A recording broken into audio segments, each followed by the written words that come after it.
Which of these dark fairy tales shocked you the most?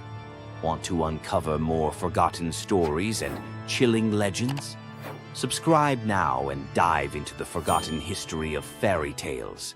What would you do if you gave up everything for love, only to be betrayed by the one you trusted most? In the Greek myth of Medea, love led to ultimate revenge, and the consequences were deadly. Let's dive into this tragic tale. Medea, a sorceress of immense power, fell in love with Jason, the leader of the Argonauts, when he came to her homeland seeking help. Medea, who was deeply in love with him, used her magic to aid him in his quest for the Golden Fleece. She betrayed her own family, murdered her brother, and helped Jason achieve his goal, all out of love for him. Once Jason had the fleece, Medea fled with him to Greece, where they started a life together. But as time went on, Jason's love for Medea faded. He decided to marry Glauce, the daughter of Creon, the king of Corinth, in an effort to secure a more powerful position. Medea, heartbroken and furious at the betrayal, decided to exact her revenge. She used her powers to craft a poison so deadly that it would burn Glauce alive when she put on a beautiful dress that Medea had sent her as a gift. But Medea didn't stop there. In her grief and rage, she murdered her own children, Jason's children, to ensure he would suffer the most for his betrayal. The pain of losing everything she loved was unbearable, and Medea, having left nothing behind but destruction, fled to Athens, leaving Jason to wallow in his sorrow and regret. Medea's story is a tragic reminder of the destructive power of betrayal and the extreme lengths to which love can drive someone. Sometimes love is not only blind, but it can also lead to devastation and vengeance. Does Medea's vengeance leave you thinking about the darkest side of love? Subscribe for more ancient Greek myths filled with twists, power, and passion. Ever wondered what it would be like to walk through the ancient world and encounter mythical creatures from Greek mythology? Get ready to meet the beasts that shaped legends. In Greek mythology, creatures were more than just beasts. They were symbols of the forces of nature, God's will, and humanity's struggle with the unknown.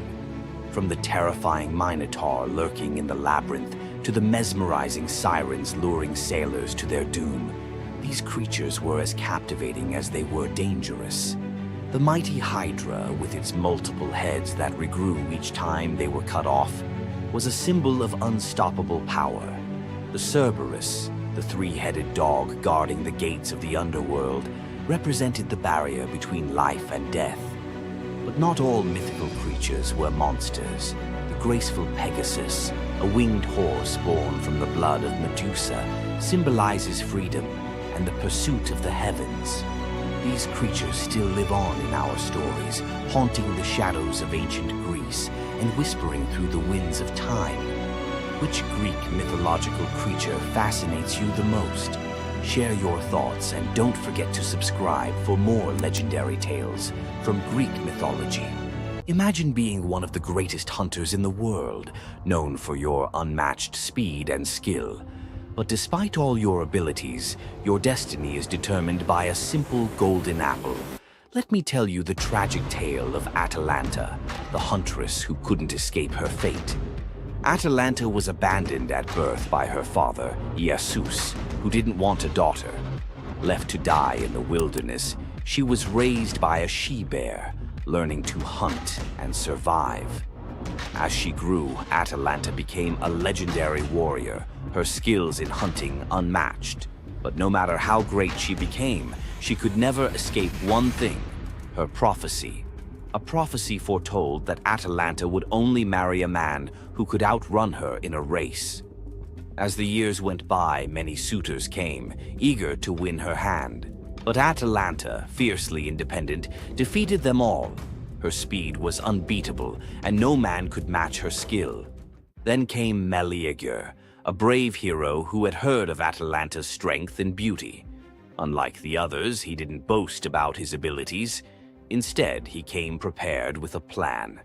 Meleager, knowing Atalanta's curse, asked the goddess Aphrodite for help.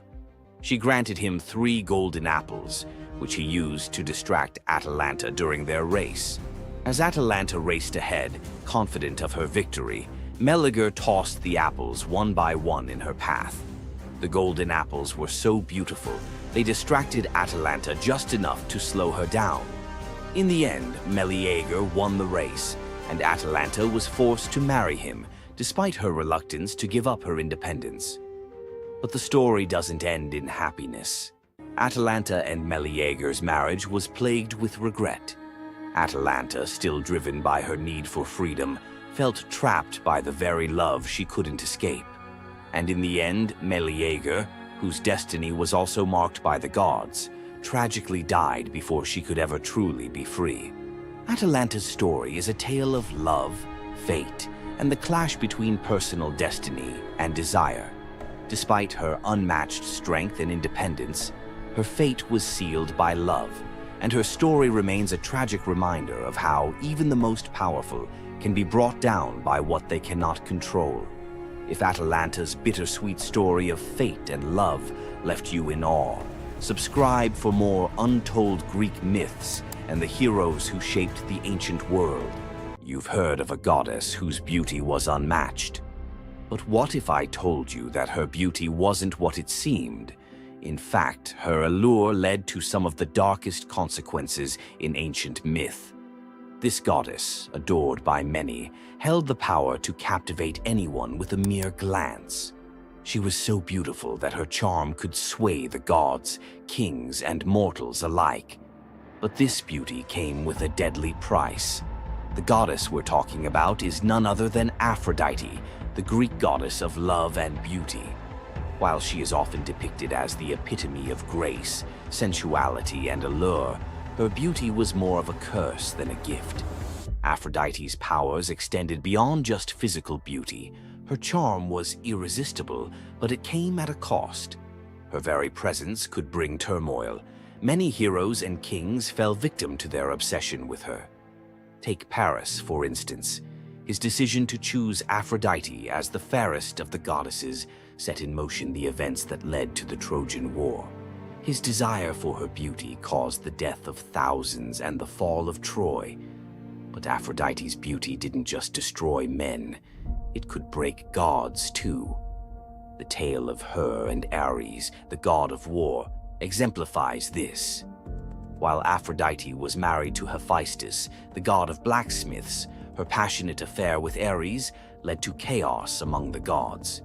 Her beauty wasn't just about attraction, it caused jealousy, betrayal, and ultimately destruction. Despite her dazzling appearance, Aphrodite was also a figure of deceit and destruction, proving that beauty, when it holds such power, can be dangerous. It's no wonder the ancient Greeks warned that appearances can be deceiving. Aphrodite's beauty may have dazzled the world, but her story teaches us that sometimes what's on the surface can mask a much darker reality. So, was Aphrodite's beauty a blessing or a curse? The myths suggest that beauty, when wielded by the gods, is never what it seems. If you want to uncover more hidden truths about gods and goddesses from the ancient world, hit that subscribe button. There's so much more to explore in these captivating stories of the past. Imagine having a wish so powerful that everything you touch turns to gold. Sounds like a dream, right? But for King Midas, this dream turned into a nightmare. Let's dive into his tragic story. Once upon a time, King Midas ruled over a prosperous kingdom known for his wealth and opulence. But Midas wasn't just content with riches. He wanted more. He wished for the ability to turn anything he touched into gold. One day, the god Dionysus appeared before him and, impressed by Midas's devotion, granted him the wish. At first, Midas was overjoyed. Everything he touched, his food, his treasures, his furniture, transformed into gold. His wealth grew beyond imagination, and his joy knew no bounds. But soon, Midas realized the curse of his wish. He touched a rose, gold. He touched his food, gold. Desperate for a meal, he tried to drink water, gold. In horror, Midas realized that even his daughter, whom he loved dearly, turned into a lifeless golden statue when he touched her. Furious with the consequences of his greed, Midas begged Dionysus for mercy. The god, seeing the king's suffering, told him to wash in the river Pactolus. And in that moment, Midas's golden touch was taken away. The river's waters, now imbued with Midas's curse, carried gold downstream, forever tainting the land. King Midas's story is a reminder that greed often blinds us to the consequences of our desires. His once prized gift became his greatest curse, teaching us that not all treasures are worth the price. If King Midas's tale of power and greed left you thinking, make sure to subscribe for more epic Greek myths and their timeless lessons. Stay tuned for more stories of fate, love, and the god's wrath. Imagine a woman so terrifying that a single glance from her could turn anyone into stone. Medusa, a name that echoes through history as a monster, a villain, and a symbol of pure horror.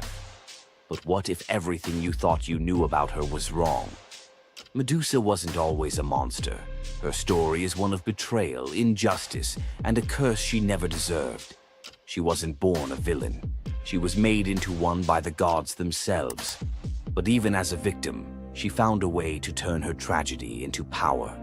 Today, we'll unravel the myth of Medusa and discover the deeper truth behind her story. From her tragic origins to her transformation into a feared Gorgon, to her epic confrontation with Perseus. This is the tale of Medusa like you've never heard it before.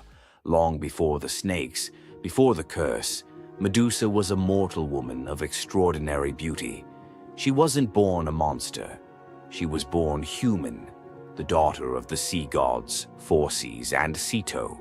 While her sisters, Stheno and Euryale, were immortal Gorgons, Medusa stood apart as the only mortal among them. But it wasn't her mortality that set her apart. It was her beauty. Medusa's golden hair, radiant complexion, and striking eyes captured the attention of everyone, even the gods. She served as a priestess in the temple of Athena, goddess of wisdom and war, vowing to remain pure and devoted to the goddess. This is where her life took a tragic turn. According to the myth, Poseidon, the god of the sea, became infatuated with Medusa. Overcome by desire, he pursued her relentlessly, and one fateful day he cornered her in Athena's temple. Medusa, defenseless, could not escape his wrath. But instead of protecting her, Athena turned her fury against Medusa. The goddess, enraged by the desecration of her temple, cursed Medusa for what had happened, punishing the victim instead of the perpetrator. Athena's curse transformed Medusa into a Gorgon, a being so hideous that no one could bear to look at her. Her golden hair turned into a nest of venomous snakes, and her eyes became so powerful that a single glance could turn living creatures to stone. This moment defined Medusa's new existence. Once revered for her beauty, she was now feared and hunted as a monster. But beneath the horror of her transformation lay a deeper question. Was Medusa truly cursed, or had she been given a weapon to defend herself in a world that had betrayed her? Medusa fled from civilization, retreating to a remote island where she lived in solitude. Here she came to terms with her new form and the terror it inspired. The snakes in her hair hissed constantly, and her reflection, once a source of pride, was now a weapon she couldn't dare to look at. But the world wouldn't let her rest. Tales of the monster of the island spread across Greece, and soon warriors came seeking glory by trying to slay her. None succeeded. Each challenger who entered her domain fell victim to her petrifying gaze, their bodies forever frozen in stone. Medusa's life became one of survival, fending off those who sought to destroy her while grappling with the isolation of her curse. She was trapped in a cycle of violence she didn't choose, but couldn't escape. As the years passed, Medusa's story became twisted. In the eyes of mortals, she was no longer the victim of a cruel curse, but a monster to be feared. The tragic young woman was lost to legend, replaced by the image of a terrifying villain. Enter Perseus, a young demigod with a destiny to fulfill. Tasked with bringing back Medusa's head as proof of his strength, Perseus embarked on a perilous journey to find her. But unlike the warriors before him, Perseus wasn't relying solely on his skill. He had the favor of the gods. Athena and Hermes provided Perseus with gifts to help him on his quest. Winged sandals to fly, a reflective shield to avoid Medusa's gaze, and a sword sharp enough to cut through anything. Most importantly, he was given a magical bag to safely carry her severed head. Perseus's journey to Medusa's lair was filled with danger, but none compared to the final challenge, facing the Gorgon herself. When Perseus arrived, Medusa was sleeping. For the first time in years, she looked peaceful, an almost human reminder of who she once was. But Perseus couldn't afford to hesitate. Using the reflective shield as a mirror, he avoided her petrifying gaze and struck with precision, severing her head in one swift motion. The blood that spilled from Medusa's neck gave birth to two incredible beings, Pegasus, the winged horse, and Chryser, a golden giant. Even in death, Medusa's body produced miracles, a testament to the power she had carried within her. Perseus carried Medusa's severed head back to Greece, where it became both a trophy and a weapon. Her gaze retained its power, turning enemies into stone, and Perseus used it to defeat his foes and protect his people. But Medusa's story didn't end with her death. Over time, her image transformed from that of a monster to a symbol of strength and defiance. Women, especially, began to reclaim her story, seeing her as a figure who resisted the gods and survived unimaginable betrayal. Today, Medusa is more than a mythological figure. She's an icon. Her face appears in art, literature, and even modern movements that challenge systems of power and oppression. But the question remains, was Medusa truly a monster, or was she a victim of a world that feared her power? Medusa's story is a reminder that myths are more than just tales of gods and heroes. They're reflections of human nature, of the injustices and triumphs we still see today. So, what do you think?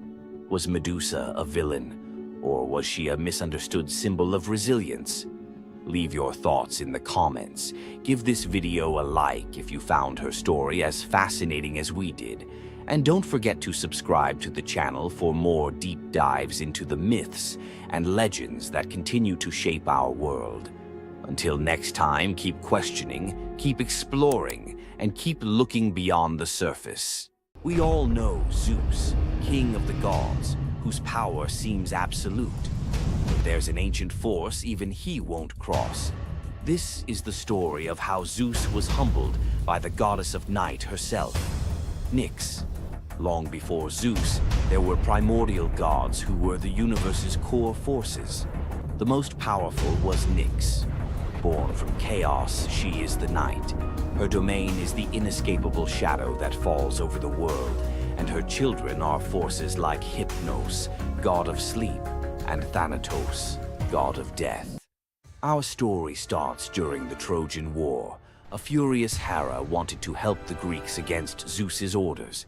To do it, she needed Zeus asleep. She went to Nyx's son, Hypnos, with an irresistible offer. Put the king of the gods into a deep slumber. Hypnos was terrified. He'd helped Hera once before, and when Zeus woke up, his rage was legendary. He hunted Hypnos, ready to hurl him into the sea. The desperate god of sleep fled to his mother, Nyx. When Zeus arrived, he stopped dead. Unwilling to offend the ancient knight, he retreated. Despite the memory, Hera's new offer was too good to pass up. Hypnos put Zeus to sleep, and Hera got her wish. But this story from Homer's Iliad isn't about the trick. It reveals Zeus's deep, reverent fear of offending night. Nyx's power isn't about force. It's her very essence, a cosmic order he dared not challenge. clash between Zeus and Nyx wasn't a battle of thunder and shadow, but of authority versus primordial power. Nyx's presence alone was enough to remind Zeus that even he has limits. The brilliant order of the day must always give way to the profound mystery of the night. If you enjoyed this trip into mythology's shadows, like this video and subscribe for more. Comment below on which primordial deity you want to see next. Centaurs, half man, half horse, heroes or savages? Think you know the full story? Wait until you uncover the darker side of these iconic creatures.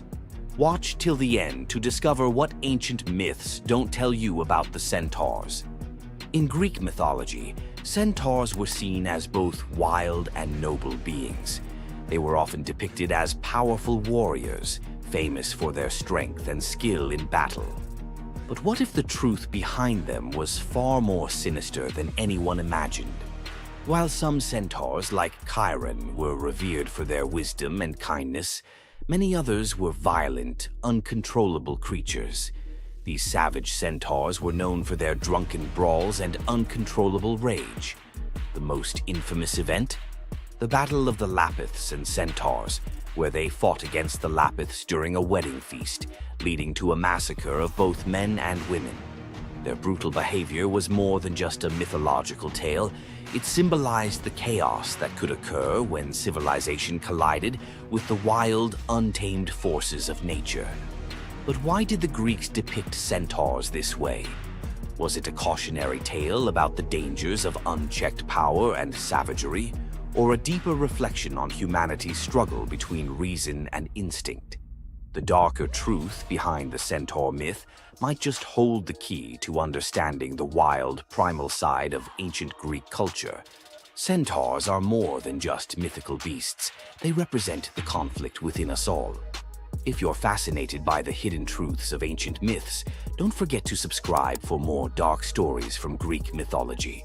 Every Monday you log on. Every quarter you hit your targets. Every year you get a new set of KPIs, and every time the boulder rolls right back down the mountain. You feel trapped in a cycle of meaningless repetition. You call it the 9-to-5 grind. The ancient Greeks called it Sisyphus. Sisyphus was not a hero. He was a master manipulator, the most cunning king in all of Greece. He betrayed Zeus to a river god just to get a freshwater spring for his city. But his masterpiece of arrogance? He cheated death itself. When Thanatos, the personification of death, came for him, Sisyphus tricked him, binding him in chains. For days, the world was thrown into chaos. No one could die. Warriors fought endlessly without consequence. The natural order collapsed. The gods finally intervened, freeing Thanatos and dragging Sisyphus to the underworld. But even here, Sisyphus had one last trick. He convinced Hades to let him return to the surface for just one day to punish his wife for not giving him a proper burial. Of course, he never returned. The gods, finally done with his games, devised a punishment that perfectly matched his crime: eternal, meaningless effort. Sisyphus was condemned to push a massive boulder up a steep hill. He would strain, fight, and claw his way to the summit, only for the weight of the universe to drag the rock back down the moment he reached the top. It's the ultimate metaphor for the modern corporate world. You spend 3 months pushing a quarterly report. You reach the summit. You celebrate. Then the boulder rolls down, and the next quarter begins. The goal is never achieved. The progress is an illusion. You are Sisyphus.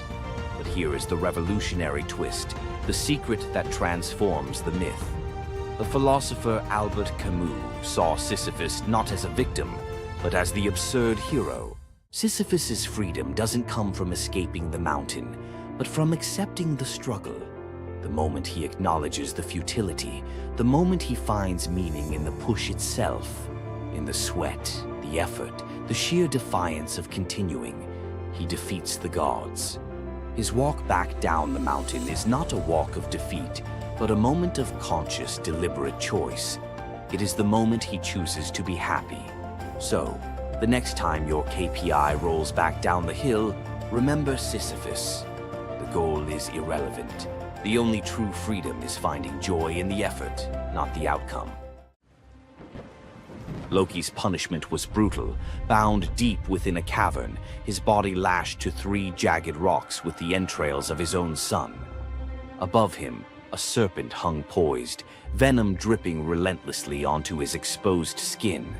This scene, drawn from the Poetic Edda and the Prose Edda, became a symbol of both divine vengeance and suffering that echoed through Norse legend. But the gods never counted on one presence: Sigyn, Loki's faithful wife. Her hands trembled as she knelt beside him, catching each drop of poison before it could sear his flesh. Her quiet devotion became a fragile shield against the god's wrath. Why did she choose loyalty over escape?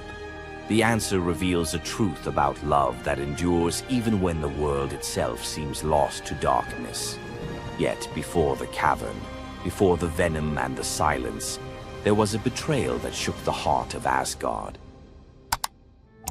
Baldur was the light of Asgard, cherished by gods and mortals alike.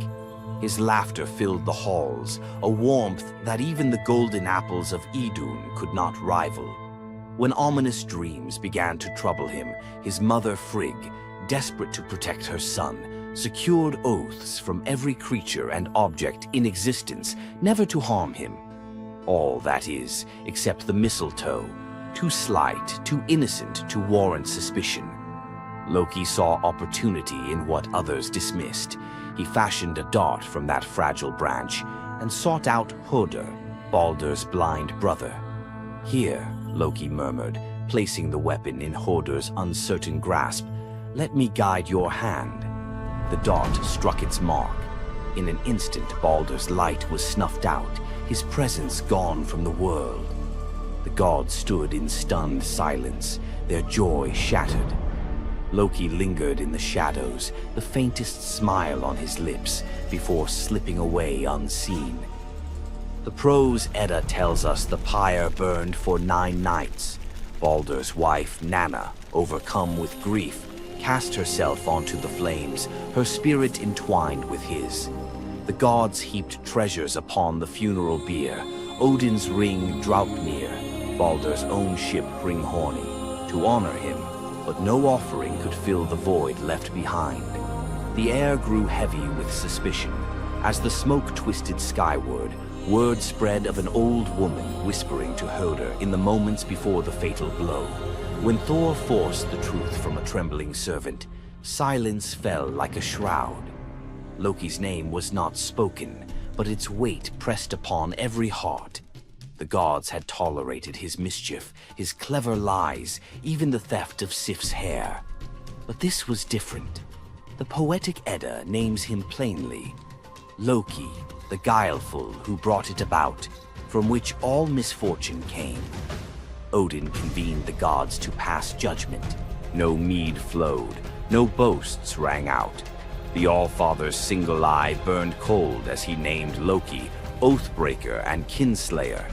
Weapons gleamed in restless hands. Even gentle Friar's fingers tightened around his sword. Loki understood the god's fury. He fled Asgard, his mind racing with schemes. As told in the Prose Edda, he built a lodge in the mountains, doors on every side, always watching for his pursuers. Still, he could not outrun their vengeance. Odin's gaze found him, even in hiding. When the gods arrived, Loki tried to slip away, transforming into a salmon to evade capture in the river's swift current. But Thor's grip proved stronger than fate. Dragged back through the gates he once helped raise, Loki passed faces twisted with anger and betrayal. The gods' judgment was swift. The path ahead led not to mercy, but to a place where pain and silence waited in the damp and the dark. They forced Loki into the heart of the earth, a cavern where the air pressed cold and heavy, and every sound echoed off stone walls, slick with damp. Water dripped steadily from above, each drop magnifying the hush that settled over the gods as they set to their grim task. The stench of venom lingered, sharp and persistent, mingling with the iron tang of old blood. Odin's single eye caught the flicker of Skadi's movement.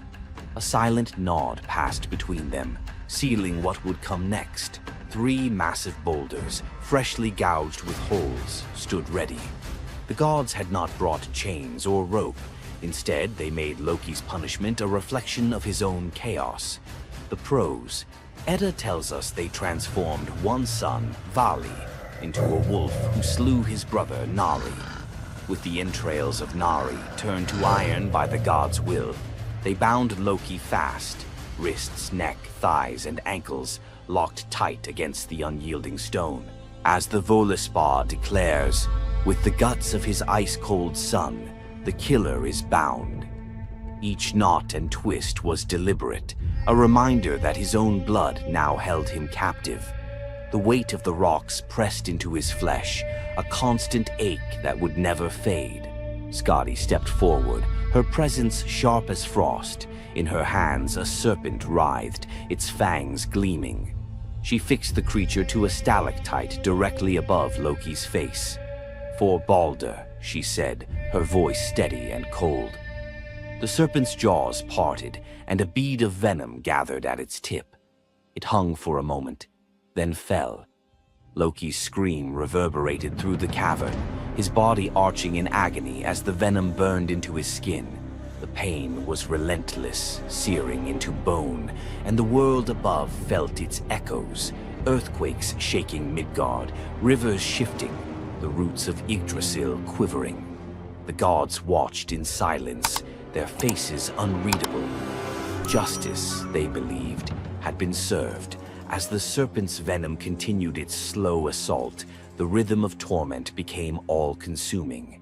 The next drop formed, poised to fall. Then a figure emerged at the edge of the chamber, a woman, silent, a wooden bowl cradled in her hands. Sigin's arms were blistered, her sleeves stained, but her grip was unwavering as she stepped into the circle of pain. The cavern held its breath. Sigyn knelt, her presence a quiet defiance. The venom hissed into the bowl, wood darkening with each drop. The gods turned away, their judgment complete, but the story within the cavern was only beginning. The bowl rested in Sigyn's hands, its wooden sides polished by hours of silent endurance. She knelt on the cold stone, skirts bunched beneath her, and waited for the serpent's venom to fall. The first drop struck with a hiss, a thin wisp of smoke curling up as Loki's breath caught in his throat. She kept her gaze fixed on the bowl, her resolve anchored by the rhythm of her task. Time unraveled in the cavern, marked only by the relentless cadence of the venom. Drip, catch. The liquid sizzled as it struck the wood, the heat seeping through Sigyn's calloused palms.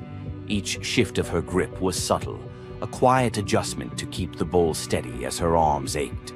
Above, the serpent's shadow twisted over the stone, its coils unmoving, its venom gathering in slow, deliberate drops. Loki whimpered, bracing for pain that had become his constant companion. The sound of his dread was sharper than his cries. The air hung heavy with the stench of scorched flesh and the metallic sting of poison. The darkness pressed in, broken only by the faint glimmer of Sigyn's tears as they mixed with venom in the bowl, each drop a testament to her resolve. The silence between drops was punctuated by Loki's ragged breaths and the distant echo of water dripping from the cavern walls. Sigyn's world narrowed to the weight in her arms and the threat above. The bowl filled, the venom rising perilously close to the rim. Sigyn's muscles trembled, but she did not let her grip falter. When at last the bowl brimmed, she had no choice but to turn away. In that brief moment, as she emptied the venom onto the rocks, Loki's body convulsed, his scream raw and unrestrained. The poison ate into the stone, leaving blackened scars as Sigyn hurried to wipe the bowl clean and return to her vigil. For time beyond reckoning, Sigyn remained. The myth offers no window into her thoughts, only the image of her kneeling, unwavering as Loki's mind splintered under the weight of his agony. Was she remembering laughter in sunlit halls, or simply unable to imagine leaving him alone in the dark? The venom's rhythm never changed. The bowl would fill. Loki would suffer. Sigyn would endure. In the hush that followed each scream, a question lingered, one that neither gods nor mortals could answer. Love in the dark was never simple. While the gods turned away, Sigyn remained, her presence reshaping the meaning of Loki's punishment. His betrayals had echoed through Asgard, yet her loyalty was a force the gods never expected.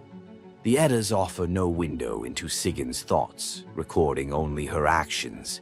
Blistered hands, a steady bowl, venom caught before it could sear flesh. This silence leaves space for us to wonder. Was it love that held her there, or a deeper sense of duty, something older and more enduring than the gods' own laws? Loki, once the master of deception, now depended on the mercy of the one he had so often left in the shadows. When the bowl overflowed and Sigyn turned away, each drip crept like fire through him, twisting his features in agony. His eyes, when they met hers, flickered with both gratitude and resentment. He needed her, but the venom's torment mingled need with bitterness. Still, Sigyn returned every time, catching the next drop before it could fall. The myths do not say what passed between them in those moments, only that she stayed, her resolve unbroken. Scholars often call Sigyn the embodiment of loyalty, the ultimate symbol of spousal devotion. Yet, her sacrifice was more than an act of love. It was a quiet rebellion. By kneeling in the cavern, she defied the gods' vision of justice.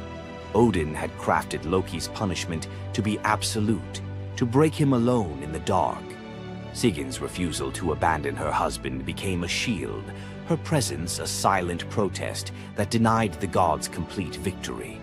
The Eddas never assign her a motive, leaving modern readers to fill the silence with their own questions and interpretations. Was her endurance an act of compassion, or a challenge to the order imposed by the gods?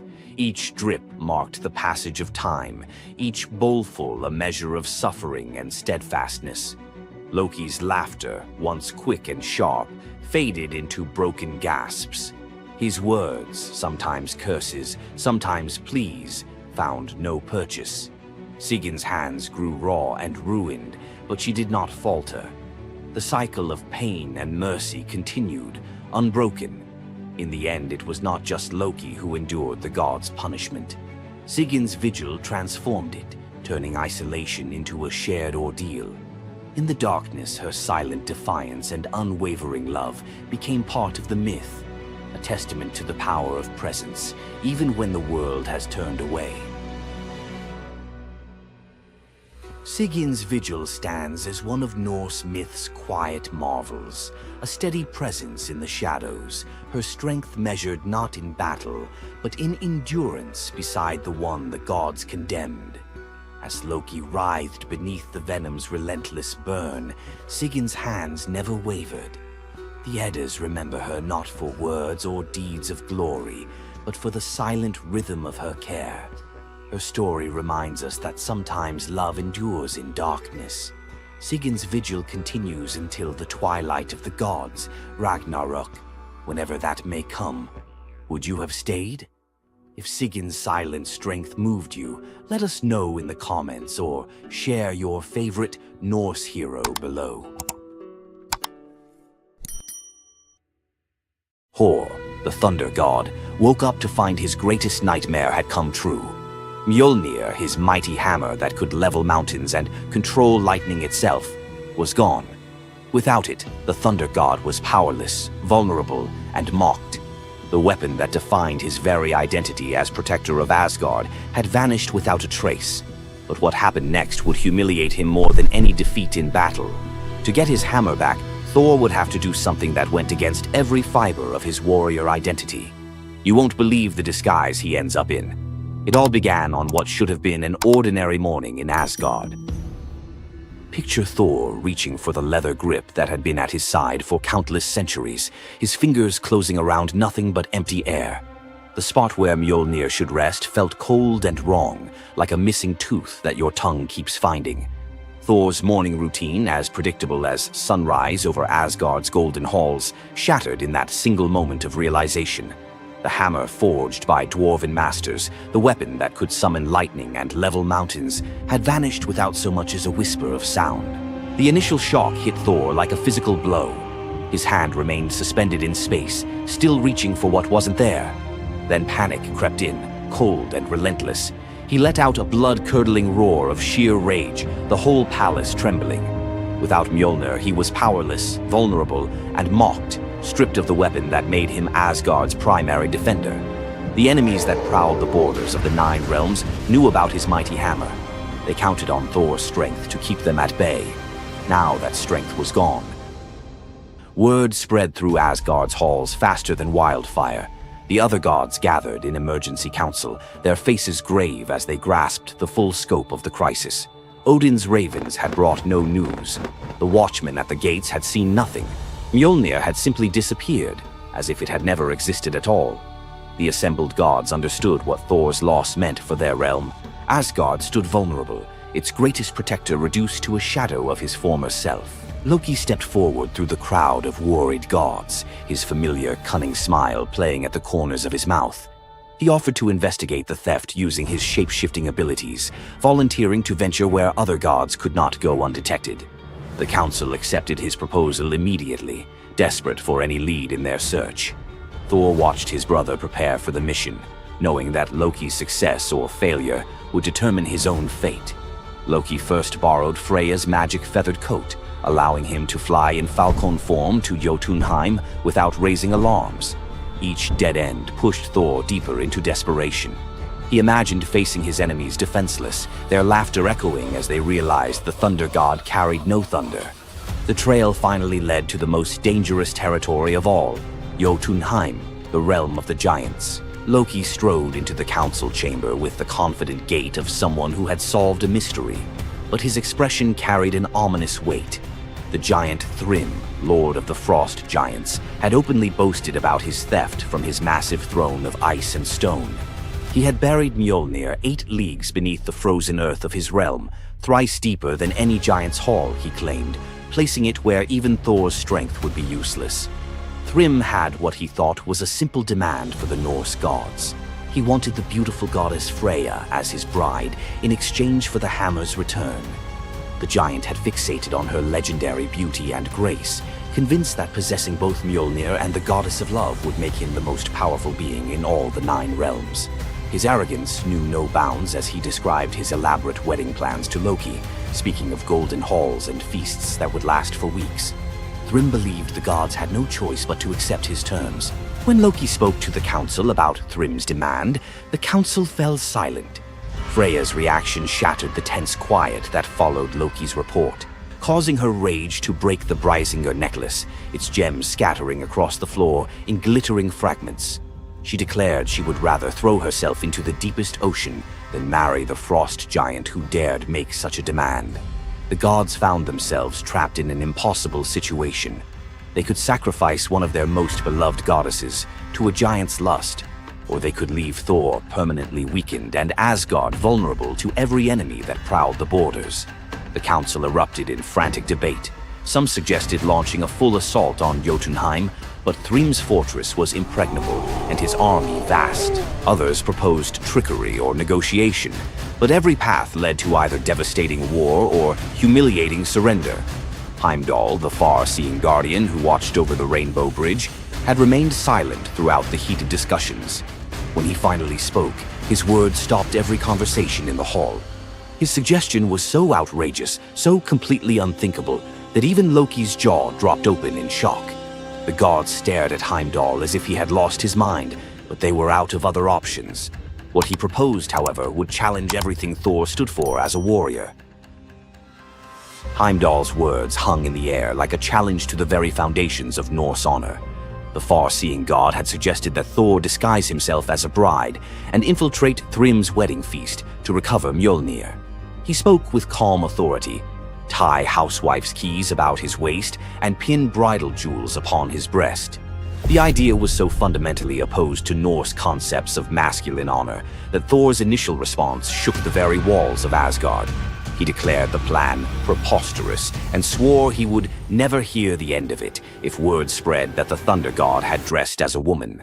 The assembled gods watched in tense silence as their mightiest protector wrestled with a challenge that could not be solved through brute force or lightning strikes. They had already considered launching a full assault on Jotunheim, but Thrym's fortress was impregnable and his army vast. No other choice remained. Thor paced the hall like a caged wolf, his massive fists clenched as he grappled with the impossible choice between his warrior's pride and his duty to protect Asgard. Every instinct in his body rebelled against the idea of abandoning his identity as a fearsome warrior to play the role of a delicate bride. Loki stepped forward with barely contained excitement, volunteering to accompany Thor as his maidservant. The trickster god's eagerness to participate in this elaborate deception revealed his true nature. While Thor struggled with the concept, Loki was already plotting the specifics of costumes, mannerisms, and the lies they would need to maintain throughout their dangerous mission. The transformation began with layers of bridal linen draped over Thor's massive frame. Servants brought forth delicate jewelry, housewives' keys that symbolized domestic authority, and a dainty hood for his head. Finally came the precious necklace of Brisingar. Each item added to the disguise felt like another blow to Thor's warrior identity. When he finally looked at his reflection, the god of thunder saw an unconvincing bride staring back at him. Thor finally accepted the plan because no alternative existed. The unlikely pair prepared to set off for enemy territory, where their deception would face its ultimate test among giants eager to celebrate their lord's triumph. The great hall of Thrym's fortress buzzed with excitement as giants gathered to witness their lord's marriage to the most beautiful goddess in all the 9 realms. Thor sat at the high table in his bridal disguise, surrounded by massive frost giants who raised their drinking horns in celebration. The feast spread before them displayed the giants' wealth and power. Roasted oxen filled enormous platters, fresh salmon gleamed on silver dishes, and barrels of mead stood ready to fuel the night's festivities. Thor's legendary appetite struck like a thunderbolt. He polished off an ox and ate whole salmon in moments, tearing through the meat as if he hadn't eaten in weeks. 3 measures of mead vanished as quickly as if someone had poured them into a bottomless pit. The assembled giants watched in stunned silence as the delicate bride consumed more food than most warriors could handle.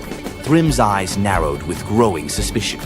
This goddess ate like a battle-hardened warrior, returning from a long campaign, not like the refined Freya he expected to marry.